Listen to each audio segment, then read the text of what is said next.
आज आम बनैबा श्रीमंदिर रे 56 भोग मध्यरु क्षीर मंडा। श्री मंदिर रे जगन्नाथ पाखरे एई मंडा पिठा नैवेद्य भाव में भोग लगी थाए। चलतु आज आम घरे गोटे छोटिया प्रयास रे बनैबा। प्रथमे आम पिठा बनवाई तार पूरा बनैबा। गोटे छोट पैनटे नहीं से आम गोटे गिना पाखापाखि मुझे गुड़ नहीं गुड़ को मेल्ट करके फुटेबा। बेसी फुटेबेनी, जस्ट गुड़ फुटी आसले आम से गोटे नड़िया को भांगिकी मुझे तार नड़िया कोर आड करी। आपण क्वांटिटी हिसाब से बेसी कम करें। एबे मु एथिरे गोटे चम्मच गुजराती कला गुजराती गोलमरीच गुंड ये आड करी भल से मिक्स करके ताकू आमे हल्का ये भाजी नबा। एथिरे आपण चाहिए छेना मध्य आड करि परिबे। एबे नड़िया कोरा को साइड रे रखिबा। मंडा पिठा बनैया पई मु एठी गोटे गिना माप नेइची। आपण गिना किंबा ग्लास टे माप नेबे। सेही माप रे मु एठी गोटे गिना अरुआ चाउल नेइची। मार्केट रे मिलुथिबा नुआ अरुआ चाउल मु नेइची जोटा कि जल्दी पिठा बनि जिवो। सेथिरे मु गोटे गिना उषुम पानी आड करके ताकू आमे 2 रु 3 घंटा ताकू भिजिया पई छाडी एठी मु गोटे गिन्ना 2 रु 3 चमच मैं पालु आड करी। देखा चाउल गुंड परी किंतु टिके मुंडा मुंडा टाइप रो मार्केट रे मिले। से आमे अल्प पानी देकी ताकू आमे अल्प समय पई भिजेकी रखिबा। एई पालु को आमे लास्ट रे यूज करबा। एठी देखंतु 2 रु 3 घंटा परे हमर चाउल भल से बतुरी जाईची। आ एठी चेक करिवे चाउल केमती हमर खंड खंड होई कि भांगी जाउची। तो एबे आमे चाउल को 3 रु 4 थर भल से परिष्कार करके एठी धोई आनिबा। एबे आमे गोटे ब्लेंडिंग जार टे नेजंती सेथिरे आमे सबु चाउल को ये ऐड करवा। तो आपड़ जदि क्वांटिटी हिसाब से अधिक चाउल नहीं ताले आपड़ 2 थर में आपड़ चाउल बाटी पारे। तो मुझे गोटे थर रे चाउल बाटी। ये मुझे अल्प क्षीर मात्र गोटे कप पाखापाखि ये क्षीर देकी मु बाटी। आपड़ चाहिए पानी देकी बाटी पारे किंतु क्षीर देकी बाटंतु पिठार टेस्ट आउ तार टेक्सचर भल आसो। ये पतला पतला पिठू रखिए। देखंतु ठीक जमती आप भिडियो रे देखुचंती। एबे चाउल बटा को साइड रखिबा। एठी आमे जो पालुओ को भिजेकी रखी थिले तो पालुओ को आमे हाथ रे टिके चकटी नबा। गोटे छोट ब्लेंडिंग जार रे पालुओ को ऐड करबा। पालुओ को खाली बाटिबेनी। सेथिरे 2 चम्मच चीनी हाफ चम्मच पाखापाखि लूण मुठी ऐड करिछि। ताको भल से आमे पेस्ट बने देचंती। एही भली पतला पतला पेस्ट बनिबो। तो एबे एही पालुओ रो पेस्ट को आमे साइड रे रखिबा। एटा लास्ट रे यूज करबा।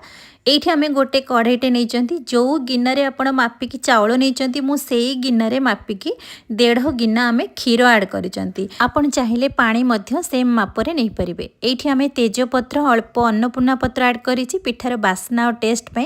क्षीर भल से टिके गरम हे आसले एठी गोटे हाथ रे आपण चाउल बटा को ढालिबे।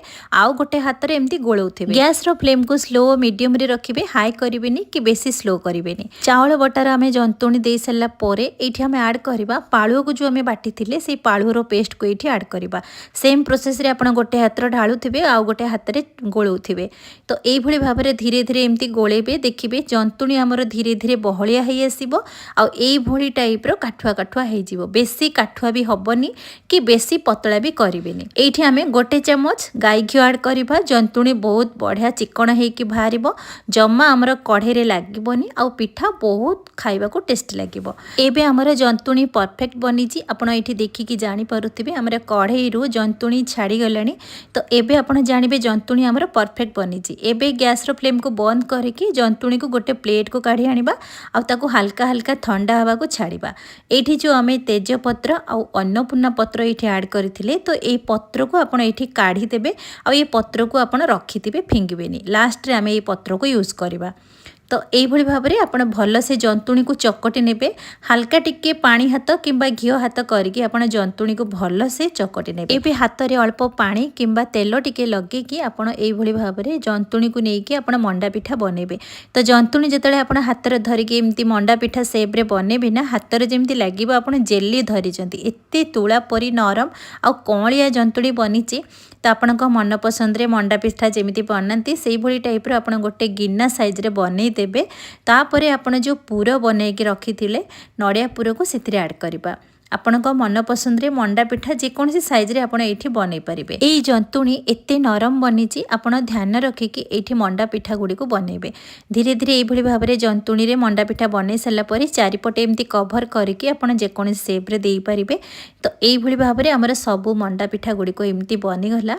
तो यही मंडा पिठा को चलतु एबे आमे स्टीम करवा। स्टीम करने आम ये गोटे इडली छांचर ट्रे नहीं से आपण तेल किंबा घीओ टिके ब्रश रे लगेदेवे जो कि पिठा आउ ट्रे रे लागबनी इजी रे बाहरी आसीबो। जदि तेल न लगेबे से कदली पत्र को मध्य काटिके ऐड करें। ये जो आम अन्नपूर्णा पत्र तेजपत्र रखी थी आम इडली छांचरे पानी ऐड कर सारा पर से तेजपत्र अन्नपूर्णा पत्र को से पानी रे ऐड करेंगे।